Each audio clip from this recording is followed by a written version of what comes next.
This is an exhaustive discussion. With permission, may I request Dr. Partha Pratim if he has any comments or any queries, and also the students, please. We as residents in our institute have been exposed to both laparoscopic as well as open partial nephrectomy.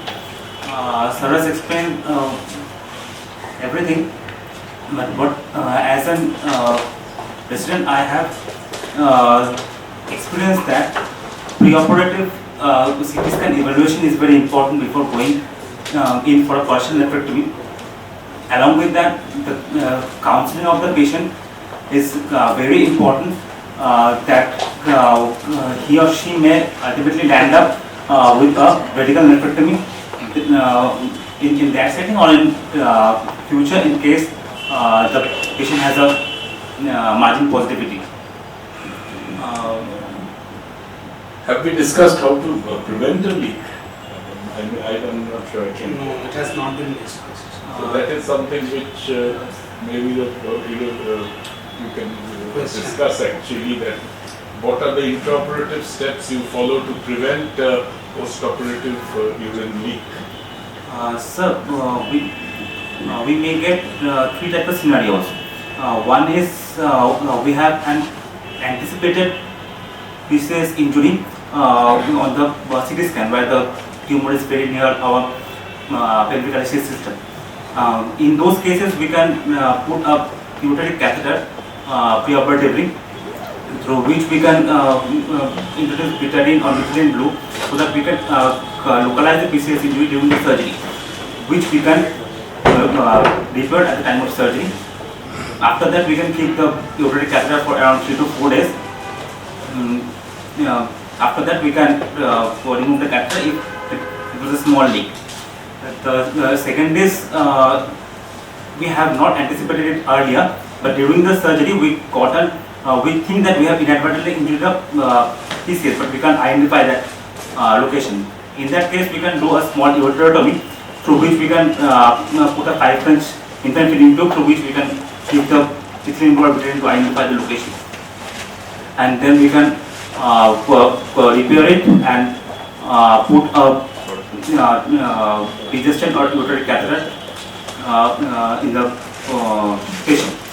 In case we see that the PCS is being involved by the tumor and we are getting a large opening in the PCS, we usually put a degestant, which we usually keep for around 4 to 6 weeks. After that, we remove the degestant.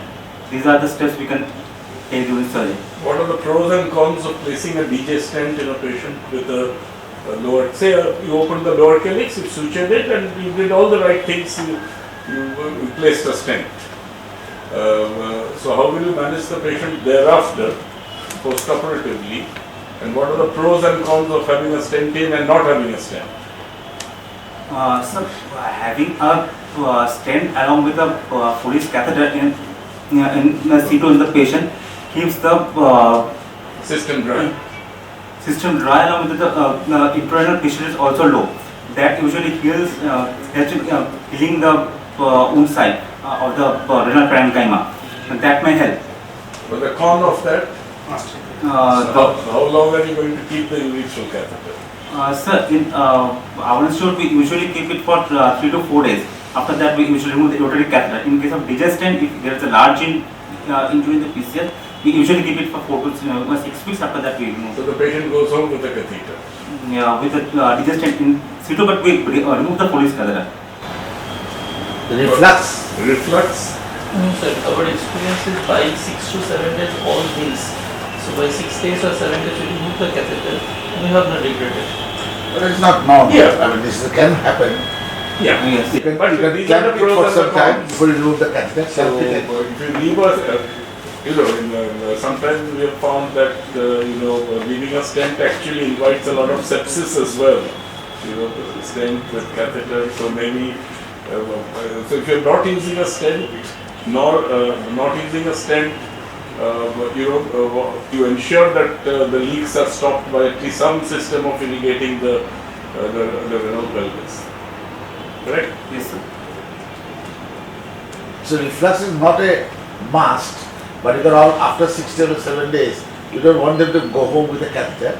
So you can put a clamp for few hours a day to see if there's a leakage appears. Then it's a different story. Putting a catheter back is not a difficult job. Yes. Putting a stent back is a difficult job. And how do you handle the cut surface of the kidney to at the end of an open partial nephrectomy That is discussed. that has been discussed. You know, and there was some enthusiasm in the early days of open partial nephrectomy surgery of using tissue glues and even hemostatic agents. They all help. Of course, you can always put in momentum and other things. Tissue glue is still very much there in the Very much there. Western country. They don't want to take a chance. So tissue glue is a we can't afford all of this. It's very, very expensive. So you try to mechanically close it. So thrombin glue adds to the cost 5 to 7,000. I don't know. It is freely available. To always send 7 are available. But you do not always use it. See you have to know what is the cause of leak and how to prevent it. First thing, the kidney has to be vascularized. Whatever tissue you are preserving, that has to be a vascular tissue. You cannot clamp a segmental artery which is supplying the edge of the kidney which is being preserved. That is going to leak. That is one thing. So even after segmental clamping, if you find one edge of the cut kidney surface is black, you have to re-resect it. You cannot suture that black segment with the opposite segment. It is going to leak. That is one thing.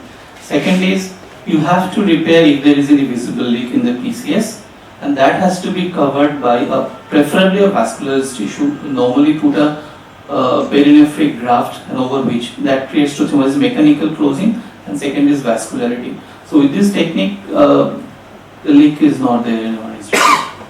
There are all other methods between glue, but back to the basics. Keep the capsule preserved so that you can approximate both the cut edge very snugly and put a vascular tissue inside. Okay.